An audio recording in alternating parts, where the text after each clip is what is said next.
Hello and welcome to Shape the System, where we find and tell the stories that help people to rethink the way the world works. We interview people from all over the world who are helping to change our systems for the better. Shape the System is an independent podcast with support from KPMG High Growth Ventures, who help ambitious founders and their teams scale up for success. More about KPMG High Growth Ventures after the interview. We hope you enjoy this episode. Hello, everyone. Welcome back to Shape the System. This is our second of our new specialist interview style format. We're going to be talking to Ashlee Sang today. We're going to be talking all about communications and a whole bunch of other related things. But before we dive into even what communications are, Ashlee, welcome to the show, and just give us a little bit of context, who you are, where you are, and tell us a bit about that, and we'll dive straight in. Yeah, thank you so much for having me. So I am Ashlee Sang. I do values-aligned brand messaging strategy with conscious and caring business owners, with visionary social impact leaders and nonprofit leaders. And I do this from my home in central Illinois, so dead center, middle America.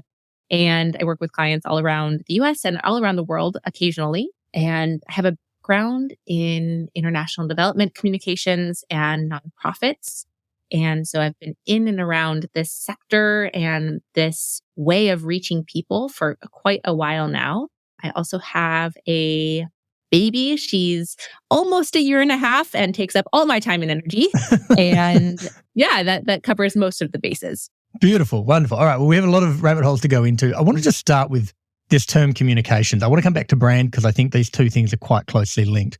But when you talk about communications, just even boilerplate, even ignoring the impact-led part of it, just put us in the zone with what we're referring to, because we're going to be using this term a lot today. Yeah. So communications, messaging in general, is how you reach people, right?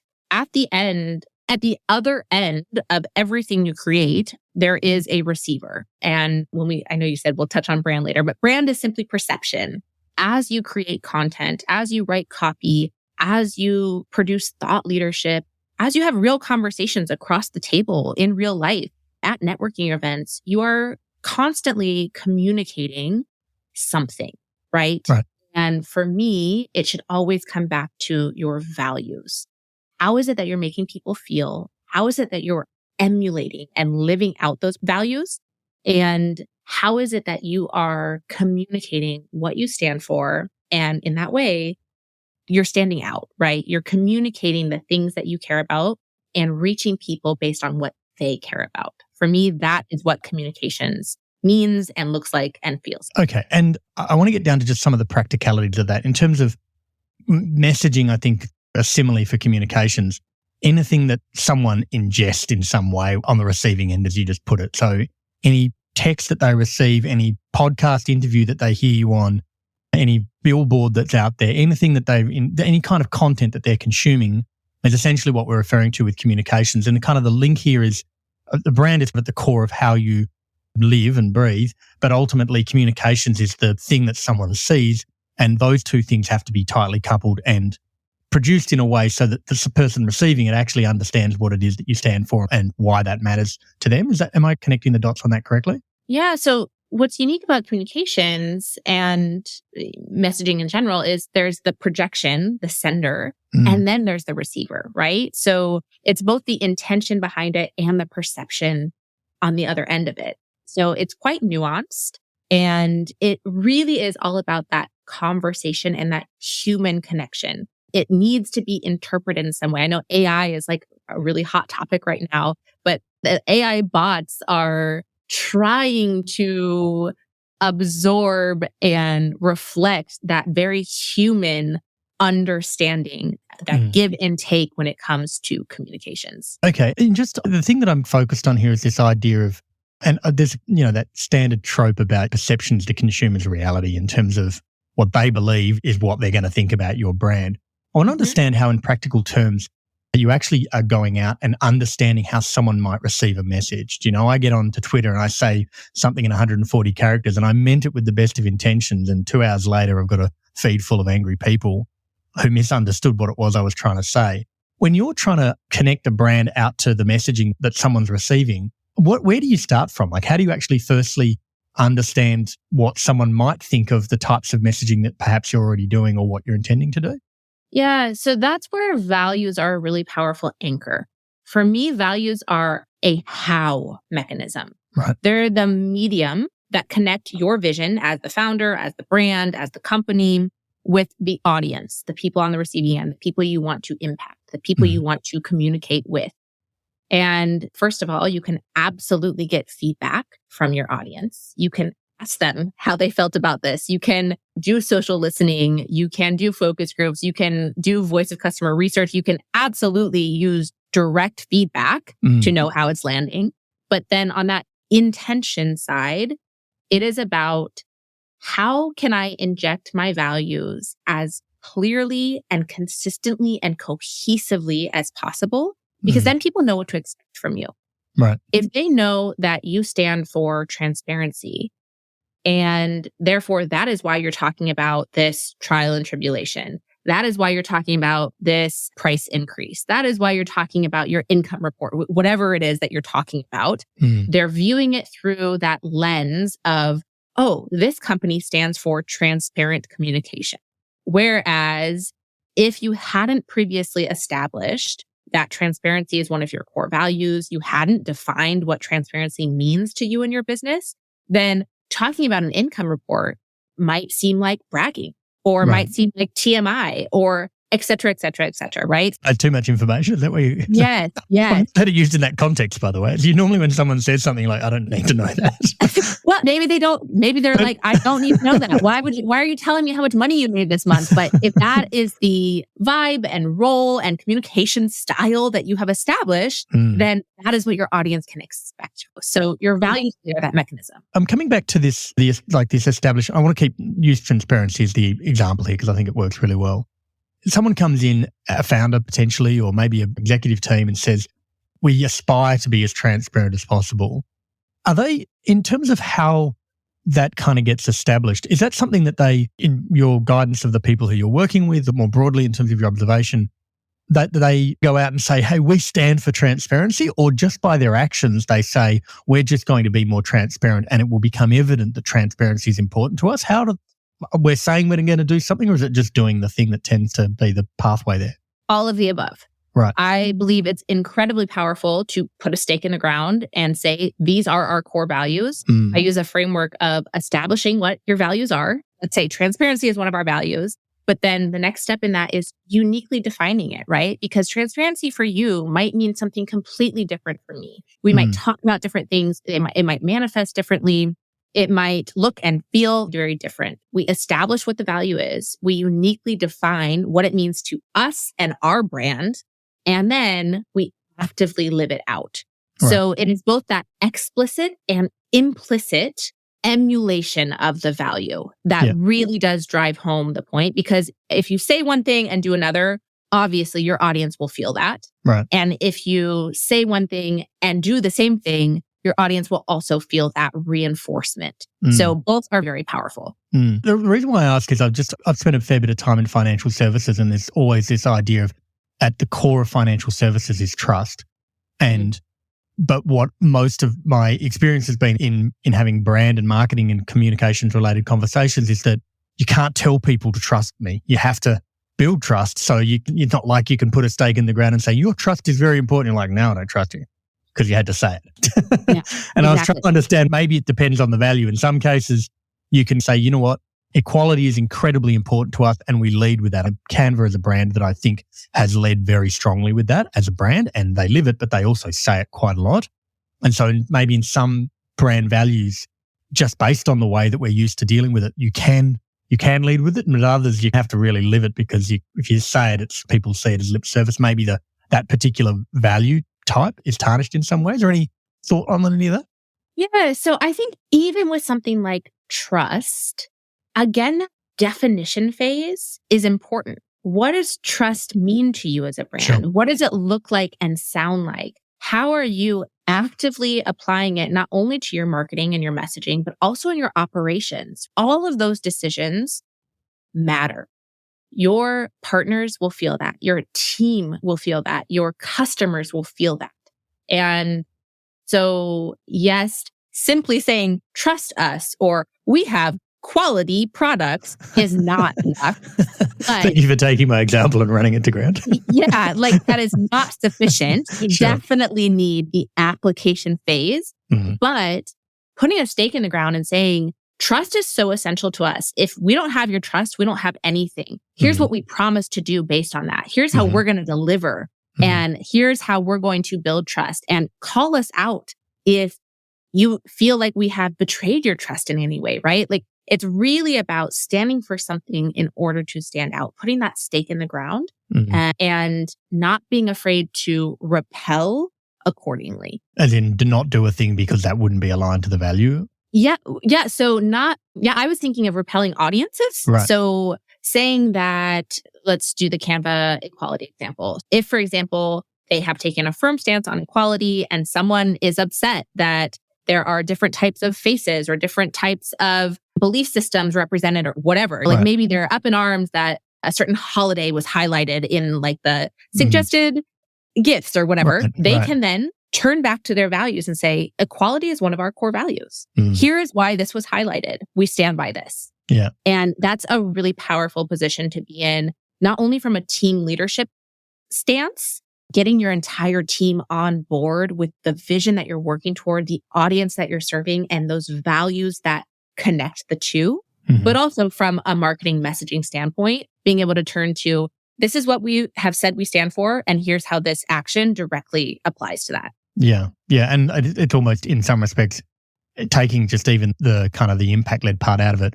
brand 101, if you have to build an audience and you're not going to be able to build an audience with everyone, so you might as well be true to a thing and then have people who that resonates with and focus on that level of connection. So a lot of these constructs and concepts apply across the board, whether it's Exxon Mobil getting oil out of the ground or whether you're Greenpeace. I'm trying to understand how this might show up differently in the impact-led context. Can you talk us through some of that? Yeah. So for the social impact sector, first of all, your customers, constituents, clients, whoever it is that you're working with, they are actively seeking your values, right? They want to align with you. They are going to hold you accountable. They're going to expect a certain level of adherence to values and a certain level of transparency or explicit explanation of what it is that you stand for. So first of all, that bar is already higher. Second of all, you have this opportunity to create cause champions, right? There are so much storytelling potential around the impact sector, and because the work you do really matters. And there is so much loyalty potential from the people who follow you, buy from you, support you in whatever ways, because that values thread is so much stronger.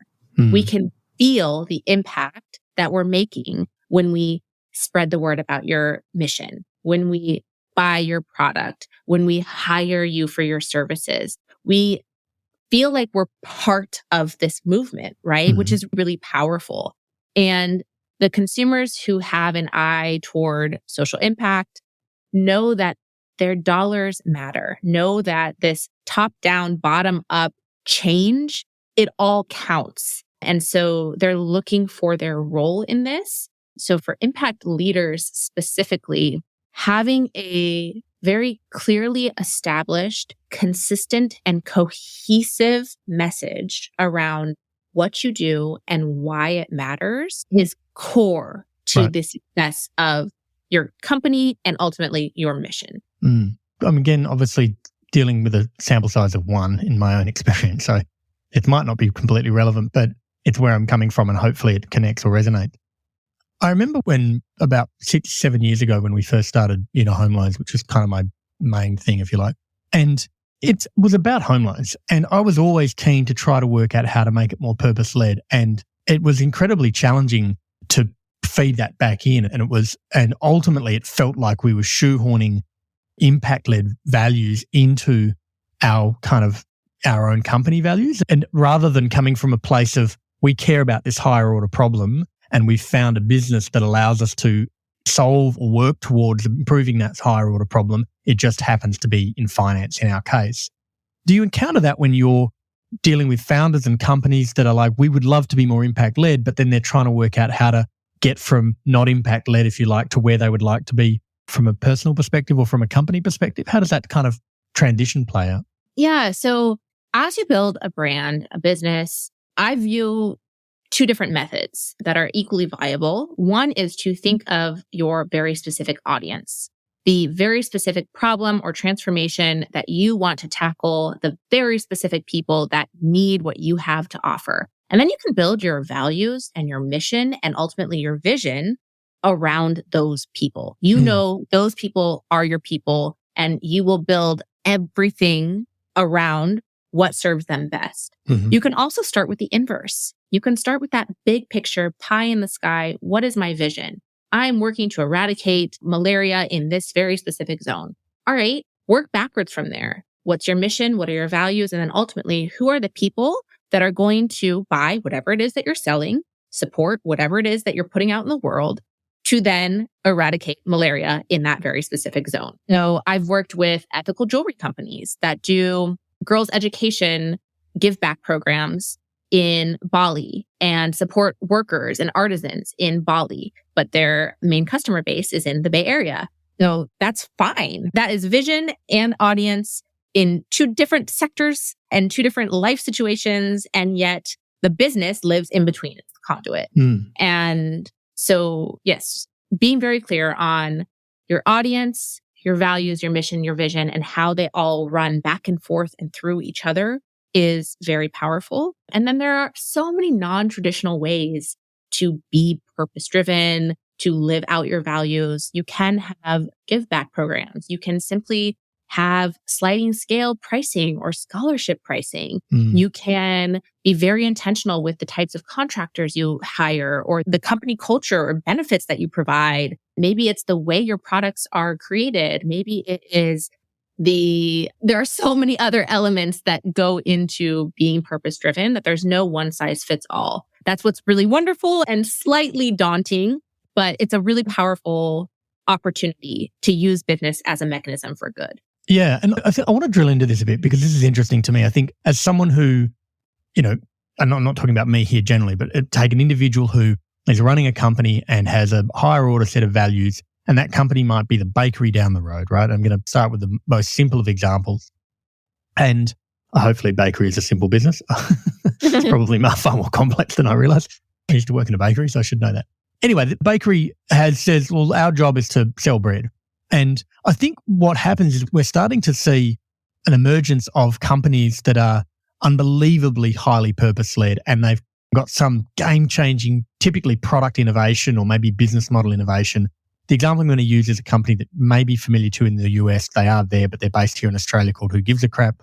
Are you familiar with them? Okay. I literally just got a box of their toilet paper yesterday. So okay, good. I never thought we'd get to toilet paper purchasing on this show, but we're there and I love it.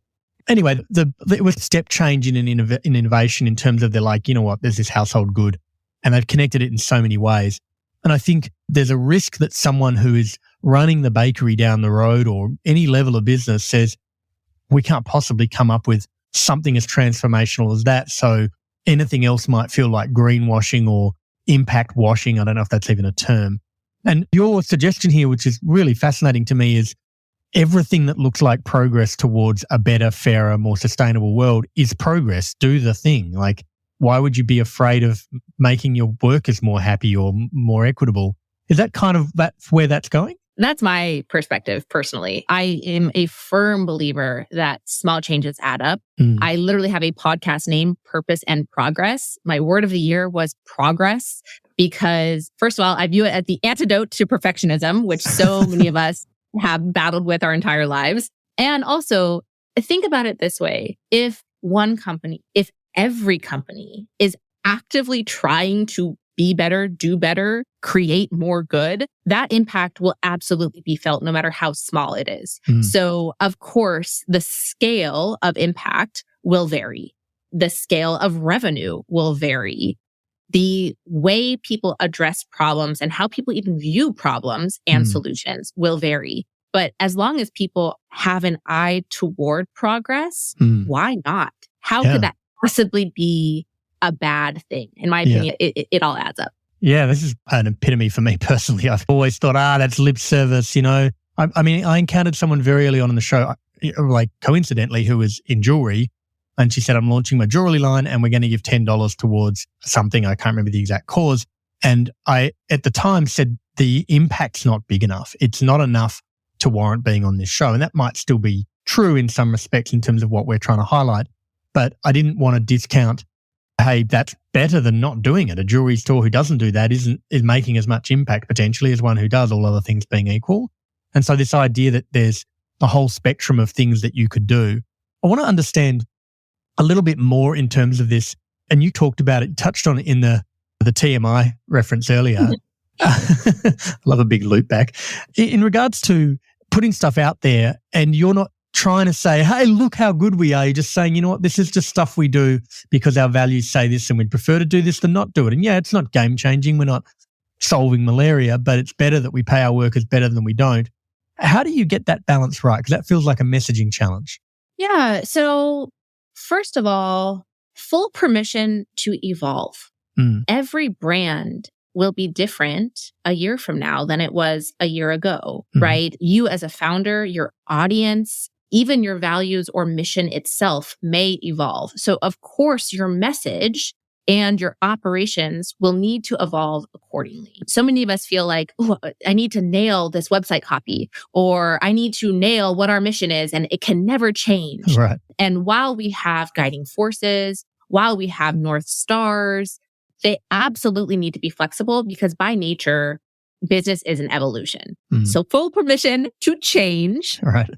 And then along those lines, start somewhere, right? Start with that thing that just keeps bubbling up in your head and heart. The thing that you can speak most passionately to or about. Think through what your audience cares most deeply about. Let's do a bakery, right? If you know that your customers really care about people experiencing homelessness, how can you touch on that through your skills and resources available to you? So really think through, it's a puzzle, right? It's a problem-solving exercise. It's an exercise in creativity, and it doesn't need to be done alone or in a silo. You are able to lean on your community. You are able to lean on the base of customers that you've built. You're able to lean on the team that you've built. So yes, you can absolutely be a visionary and you can still ask for feedback. Or plug into a broader network of people who are already solving the problem you are and just join in rather than, we've got to create our own foundation to single-handedly solve this problem by ourselves kind of thing.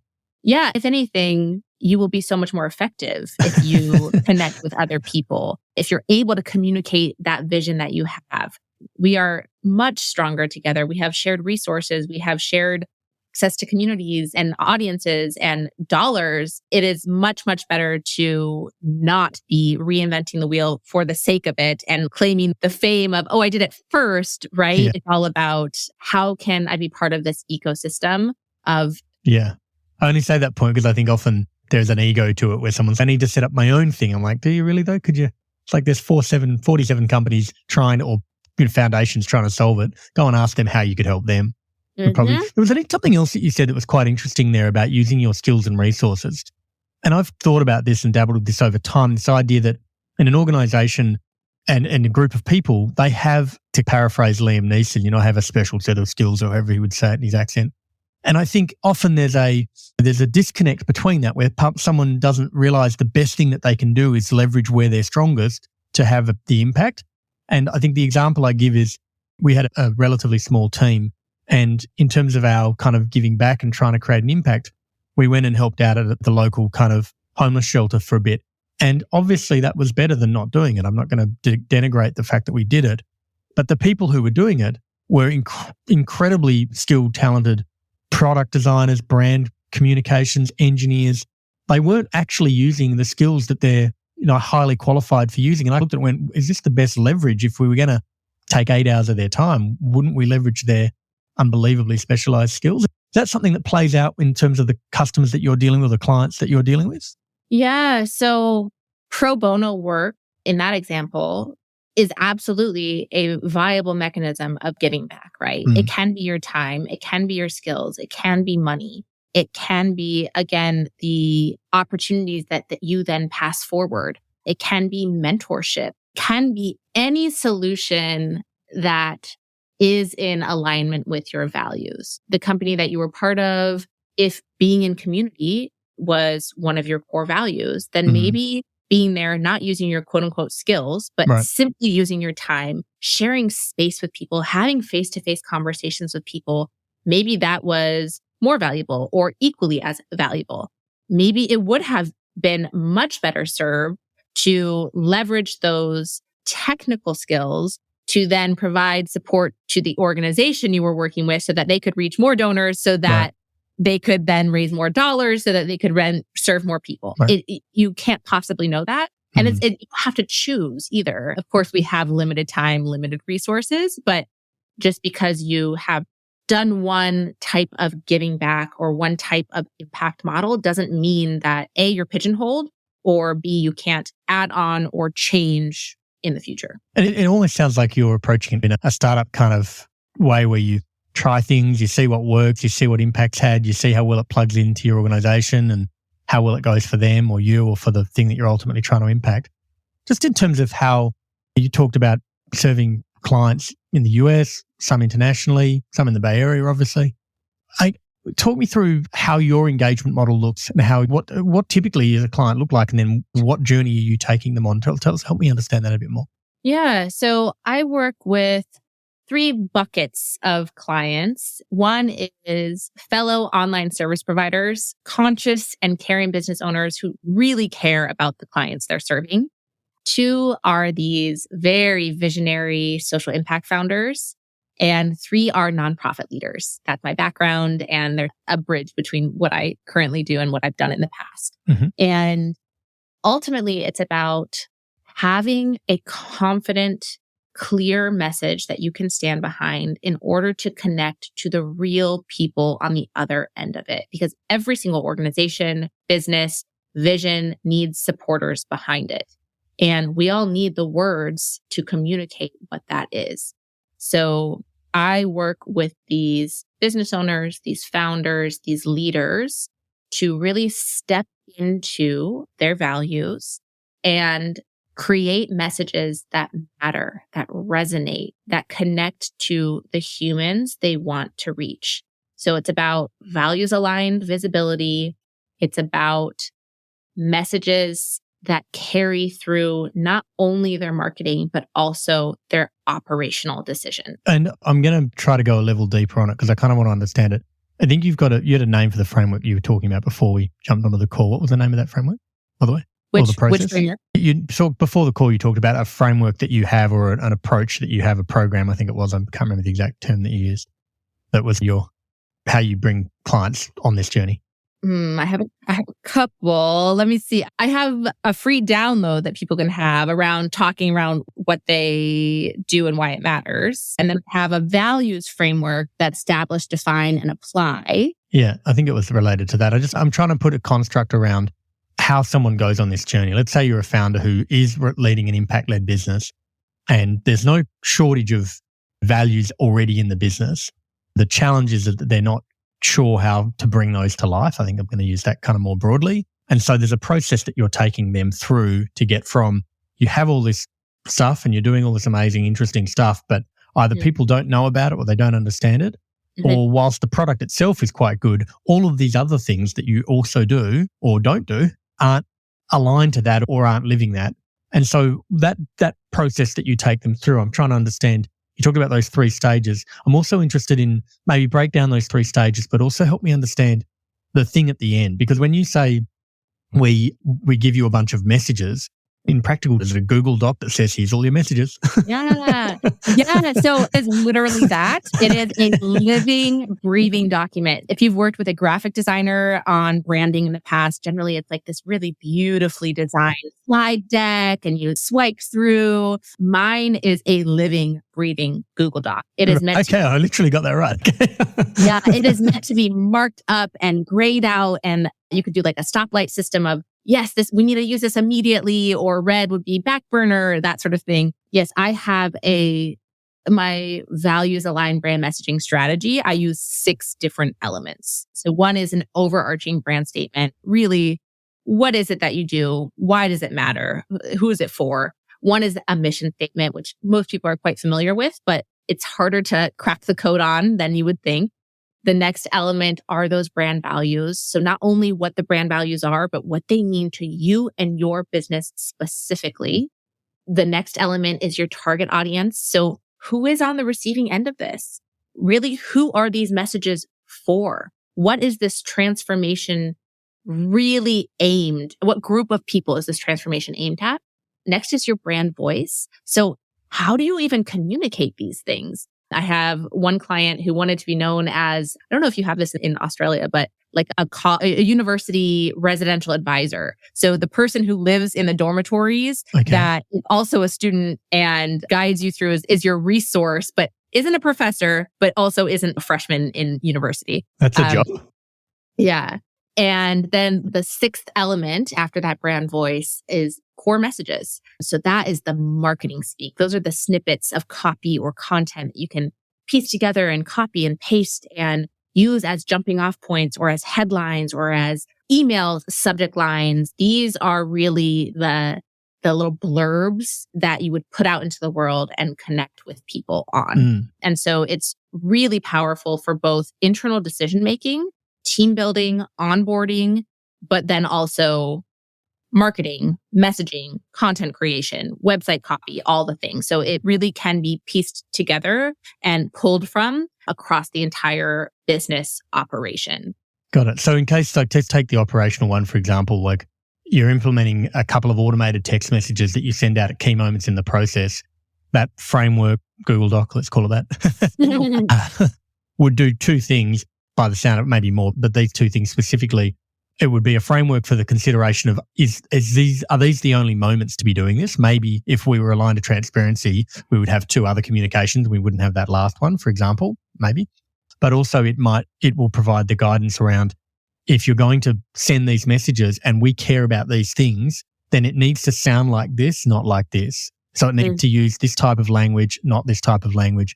It needs to be this level of brevity or this level of depth, or it needs to include links to everything, like all the resources, because we want to know that, that there's this stuff, there's truth sitting behind this, or whatever the thing is. It's the playbook that allows any type of communication to a customer to happen in a way that's connected and cohesive. I think the word you used a few times. Yeah, exactly. And do your text messages sound the same as if someone gets an email from you? And do your emails sound the same as your Instagram bio? And does your Instagram bio sound the same as a face-to-face sales call or networking event introduction? That's that cohesion and consistency.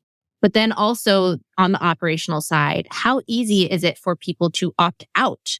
How did they even get opted in to the text messages? Did they give their consent? Is that important to your company? For impact-driven businesses, of course it is. But for so many businesses, they harvest this information from somewhere, and then all of a sudden you're getting text messages and you ask yourself, how did this business get my phone number? So it is those types of very granular and big picture choices, decisions, and experiences that the brand messaging guide and strategy lays the foundation for. It is really a decision-making and then amplification document. Okay. It's a playbook to do this stuff correctly.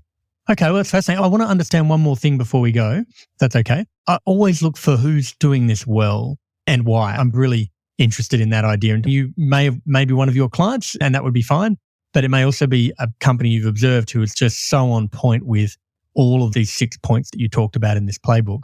So maybe just give us a bit of a sense of that, and then, anything else that you might want to add for our chat today. Yeah. One company I love is Aether Beauty. They're a zero waste beauty company, and they really live out their brand values. They have really cool user-generated content. They have really beautiful products that are high quality.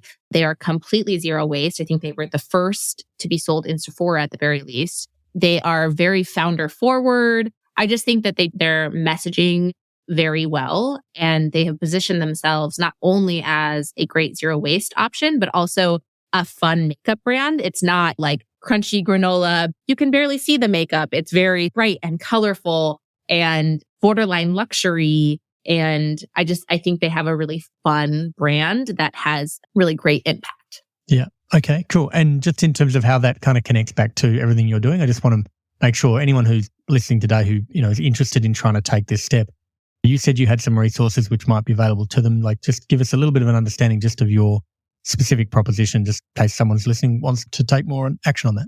Yeah, wonderful. Thank you. So of course, I love working one-on-one with clients. But if you want a quick taste of DIY application of my framework, I have a visionary's guide to elevator pitches, because that is something that is so short that it's actually really hard to do sometimes. And sometimes we have this really polished elevator pitch, but we don't have that sort of dinner party description to explain to Uncle Bob what it is that we actually do and are creating in the world.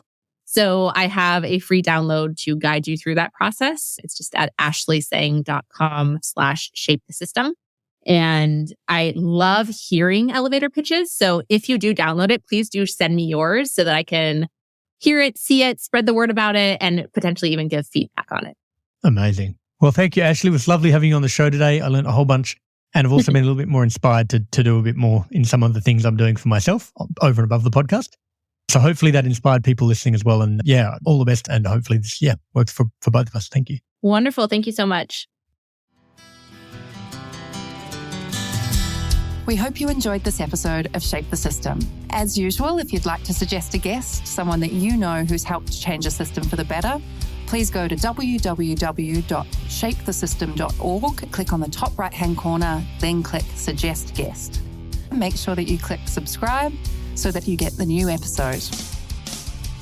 Shape the System is an independent podcast with support from KPMG High Growth Ventures.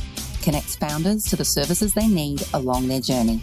Whether you are looking to refine your strategy, mature your finance function, prepare for a capital raise, expand abroad, or simply comply with regulatory requirements, they provide you with the support you need to drive your business forward.